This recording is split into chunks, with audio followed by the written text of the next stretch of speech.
É, a maior ameaça a um movimento espiritual ou a qualquer grande revolução cultural, tipo, quase nunca é a perseguição externa, sabe? Uhum, com certeza.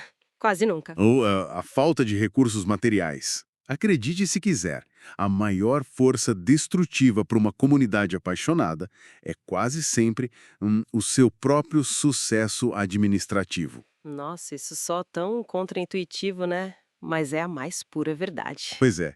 Então, hoje, o nosso mergulho analítico vai dissecar justamente a anatomia desse colapso que ocorre de portas fechadas. Uhum. E, bom, olá a todos os que nos ouvem. Estou super animada para nossa análise de hoje. Sim, eu também estou bem empolgado, porque a nossa fonte de hoje é um texto profundamente provocativo do presbítero Marcos Benedito. Ah, sim, um texto excelente. O título é Quando uma igreja pentecostal perde a sua identidade espiritual. E olha, o objetivo aqui não é debater teologia abstrata, mas entender o mecanismo humano, né? Exatamente. O lado humano e sociológico da coisa. Isso. Como é que uma comunidade que nasce sob o que o autor chama de fogo do Espírito Santo acaba se metamorfoseando em uma estrutura fria, distante e puramente burocrática? O diagnóstico que ele apresenta nesse texto vai muito além de uma simples crítica religiosa, sabe? Aham, O autor propõe, na verdade, um estudo de caso sobre a institucionalização humana. A grande questão não é apenas constatar no que a instituição se transformou. certo, não é só o resultado final. Exato, mas investigar o trajeto, né? Como é que a alma de um movimento se perde no meio do caminho entre a sua fundação caótica e o seu apogeu organizacional? É fascinante. Lendo isso, eu fiquei pensando muito numa analogia com uma startup revolucionária, sabe? Conta mais, como assim? Tipo, no começo de uma startup tem aquela paixão absurda, todo mundo faz de tudo, a missão é super clara, tem muita flexibilidade. Uhum, aquela energia caótica do início. Isso. Mas aí, o crescimento acontece, traz regras rígidas e a paixão original acaba sendo engolida pela burocracia corporativa. Nossa, sim, essa comparação é perfeita. E a transição de um grupo marginal, movido por uma missão urgente, para uma entidade estabelecida, focada em manter o seu próprio status. Aham. É um padrão que a gente observa na história, na política e, de forma muito dolorosa, nas comunidades de fé. Pois é. E no caso desse texto, o risco é muito maior, né? Porque não estamos falando de perder mercado, estamos falando de perder uma identidade espiritual profunda. Exatamente, uma perda incalculável. E para mapear essa decadência, a fonte estabelece primeiro qual era o DNA desse movimento no seu estágio inicial. Uhum, a gente precisa entender o que foi perdido, né? Exato. O autor argumenta, de forma bem incisiva, que o pentecostalismo não surgiu do desejo de criar uma nova tradição humana ou tipo de fundar um clube social. Não, longe disso. Ele descreve o início com o vocabulário carregado de urgência. Ele fala de oração, lágrimas, busca incessante, arrependimento. Uhum, uma intensidade muito grande, sabe? Sim, e acima de tudo, uma dependência absoluta de Deus. Tem uma frase marcante dele que diz que o pentecostalismo nasceu da necessidade da presença de Deus. Nossa, essa frase resume tudo, né? Resume mesmo. E a convicção fundamental era de que o imprevisível, tipo a manifestação de curas e dons, era uma realidade presente. Uhum. Ele até usa passagens como Atos 1.8 e 1 Coríntios 12.7 para fundamentar que o recebimento dessa virtude não era um mero acessório estético da fé, era a essência. Essa distinção entre acessório e núcleo é vital para compreendermos a tese central, porque, sociologicamente, movimentos de avivamento começam, em sua esmagadora maioria, nas margens da sociedade. Certo, pessoas comuns, né? Sim, indivíduos que, desprovidos de poder político ou influência econômica, encontram a sua força justamente na crença de uma intervenção divina direta. Aham, faz total sentido. Para essas pessoas, a experiência espiritual não é tipo uma formalidade de domingo. É a própria força vital da comunidade, sabe? Sim, é o que move a vida delas. Exato. E o autor deixa claro que abrir mão dessa dinâmica imprevisível não significa apenas atualizar uma doutrina para os tempos modernos. Seria tipo cortar raiz? Exatamente. Significa amputar a razão original de existência do grupo. Deixar de valorizar isso é perder a própria alma da coisa. Mas, peraí, me tira uma dúvida. A organização estrutural não é tipo uma etapa essencial para a sobrevivência a longo prazo? Com certeza. Ninguém sobrevive só no caos. Então, se uma fundação era tão vibrante baseada em algo tão poderoso, como exatamente começa essa transição sutil para uma formalidade religiosa no dia a dia? Essa é a pergunta de US$ 1 milhão, né? Pois é, porque se uma comunidade cresce de 100 pessoas numa tenda para milhares num grande centro urbano, a burocracia não vira uma simples matemática para evitar o desastre? Olha, a organização é vital sim. E o próprio autor não nega a necessidade de haver ordem. O colapso que ele aponta não ocorre porque alguém decidiu criar uma planilha de horários. Certo, o problema não é a planilha em si, não. A ruptura acontece quando a estrutura, que deveria ser apenas tipo um andaime para apoiar a missão, Uhum. passa a ser idolatrada como a própria missão. Nossa, virou o fim em si mesma. Exatamente.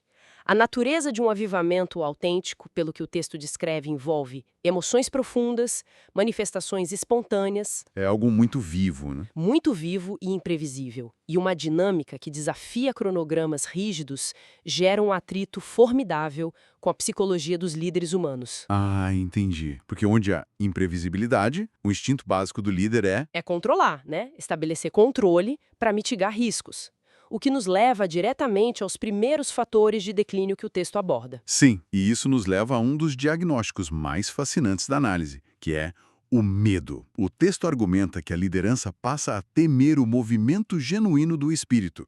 Porque ele confronta as estruturas engessadas, sabe? Exato. Estruturas que foram criadas justamente para dar segurança. Aí o clamor livre vira uma formalidade calculada. Vira protocolo, né? Sim, protocolo puro. A presença espontânea é substituída por um rito coreografado. O culto continua existindo no papel, tipo a música toca, as pessoas comparecem, A fachada está lá. mas o autor decreta que tudo se reduziu a um mero ritual. É como tentar colocar o oceano inteiro dentro de um aquário de vidro, Nossa, que imagem forte. né?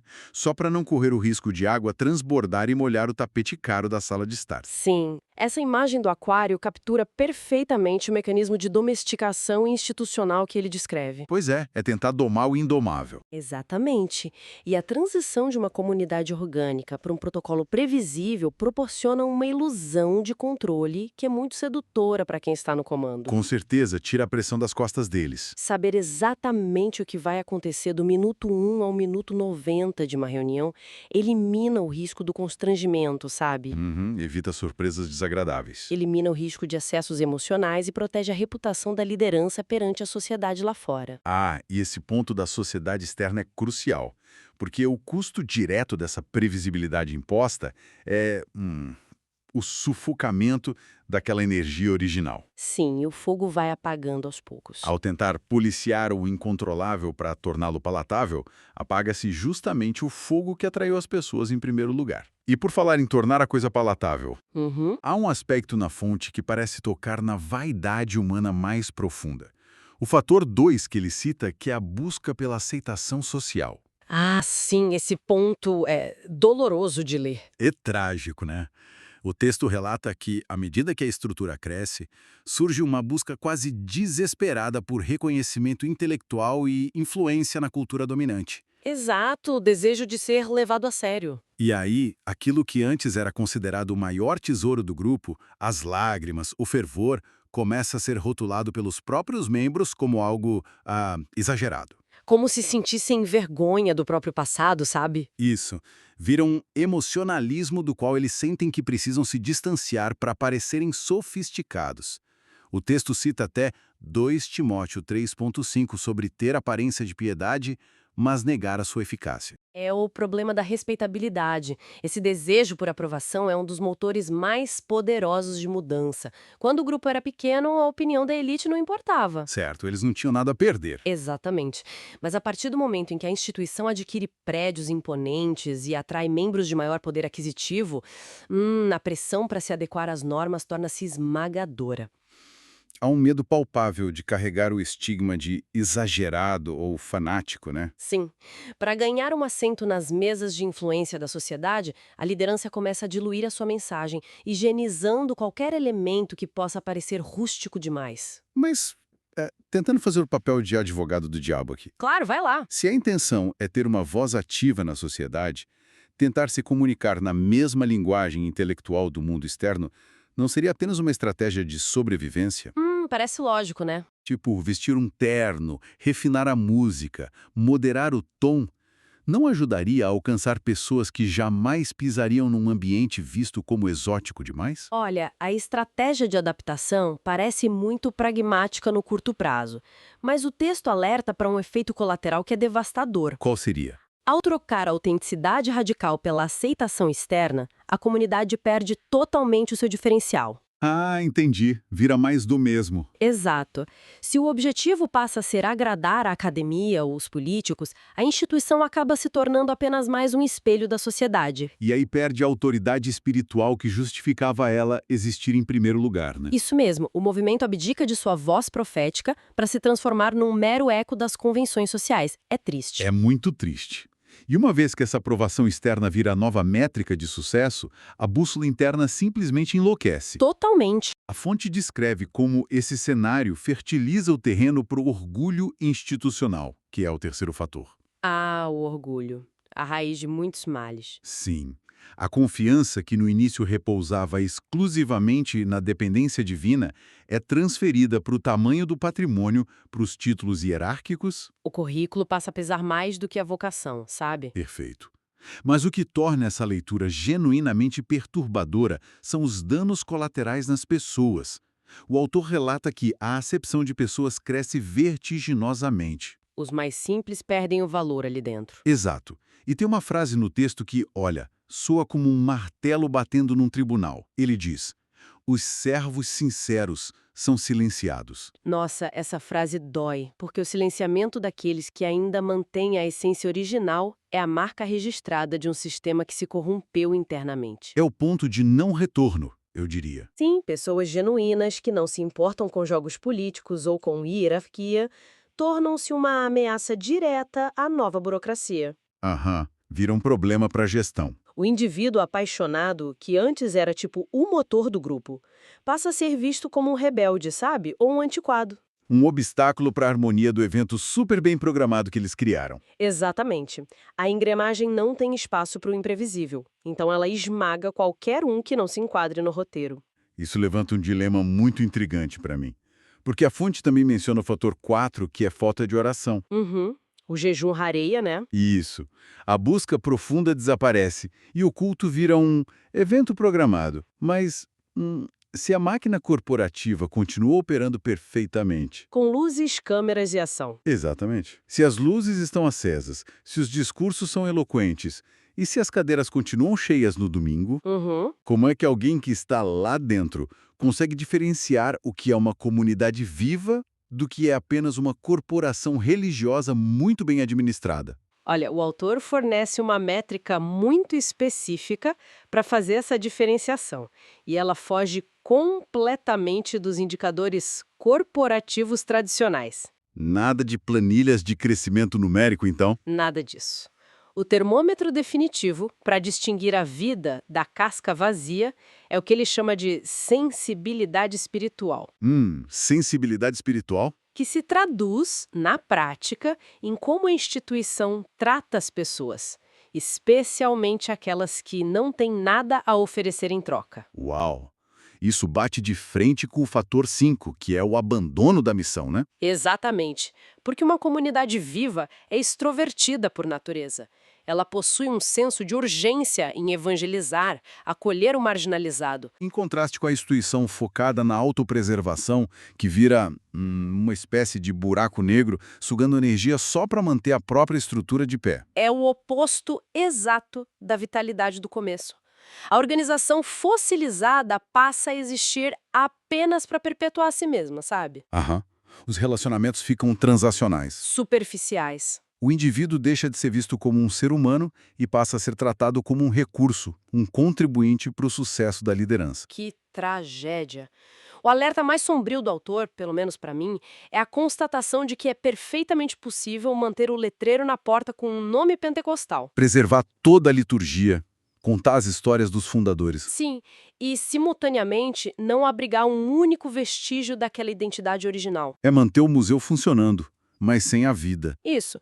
Sugere que a pior forma de declínio não é aquela que destrói as paredes do prédio, né? Uhum. Mas aquela que mantém o prédio perfeitamente intacto, transformando ele num museu onde as pessoas celebram um fogo que já se apagou há décadas. Nossa, muito bem colocado. E o autor é taxativo nisso. O maior perigo não é a falta de dinheiro. A verdadeira tragédia é essa anestesia, sabe? A perda absoluta de sensibilidade, né? Diante do abismo entre o que se prega e o que efetivamente se vive ali. Exatamente. E a relevância desse diagnóstico, olha, extrapola largamente as fronteiras da comunidade específica que ele analisou. Ah, sem dúvida.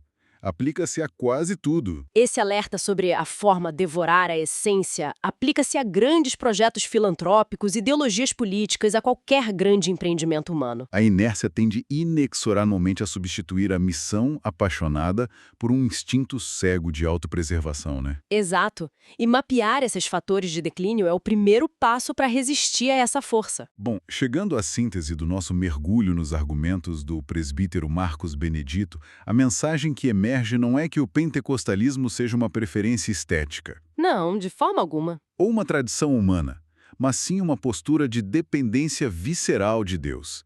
Ele traz até João 15,5, sem mim nada podereis fazer, e 1 Tessalonicenses 5,19, não extingais o espírito. Uhum. Textos fortíssimos.